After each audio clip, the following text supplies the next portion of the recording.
Looking for a way to retain more moisture, reduce breakage, and ensure that your wash day efforts lead to long-term length retention, then you're in the right place. Today, I'm sharing Sunshine's post-wash routine, a step-by-step guide that we've used to maintain her hair's health and achieve amazing growth with her Kinky Coily hair. Be sure to check out our prior video where I shared her pre-wash routine. What I'm doing now is taking the first big section and splitting it into two. Since I didn't detangle her hair before washing, this will be the first time I'm detangling her hair during the post-wash process. For this wash, I used the Moisture My Way Balancing Shampoo and followed it up immediately with our Make It Real Soft Conditioning Buttercream, which acts as both a conditioner and leave-in conditioner. So I won't be washing it out. Instead, I'll style her hair with this product in. Using the conditioning buttercream saves me so much time with the kids' hair because I skip a whole extra step knowing that her hair will still get all the conditioning it needs. Try to keep the hair stretched as much as possible during this process. Kinky hair tends to coil and shrink as it dries, so keeping the hair stretched helps to reduce tangling and shrinkage. Although hair is weakest when wet, it's also more pliable, which means it's easier to manage, at least for us with Kinky Coily hair with the right technique. Be extra gentle and ensure the hair is well conditioned to minimize breakage. I'm also going in with our Shine and Seal Pomade, not too much, just to put towards the ends of her hair for added lubrication and protection.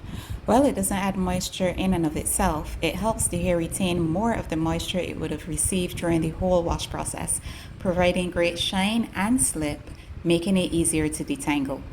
Remember to smooth the hair from root to tip as you work through each section. This helps distribute the product evenly and keeps the hair in good condition. Use different size combs and tools depending on the section you're working with. Most of the tools I'm using in this video are available at our website at healthykinks.com. Some of you may prefer not to use brushes, but if you work in small enough sections and have enough slip from the products, which our conditioning buttercream and Shine and Seal Pomade provides, this brush is a game changer. As you brush, pay attention to the sounds that it makes. You'll know when it's gliding smoothly or when you hit a snag. If you find a tangled section, stop and use your fingers to gently detangle before continuing with the brush. This extra step makes a big difference in preventing breakage. You might have noticed how easy it was for me to separate out that row just now. That's because I always try to reuse her pre-existing parts when styling her hair.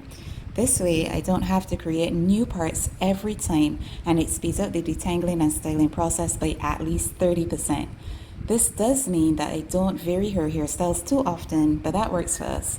Every time I ask her how she'd like her hairstyle, she's like, I just want twists, so that's a win for us. When working with especially thick Kinky Coily hair, it's best to divide the hair into sections.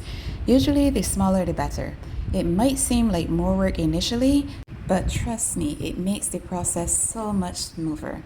If you're struggling with a large section, try splitting it into 2 or maybe 3 smaller sections.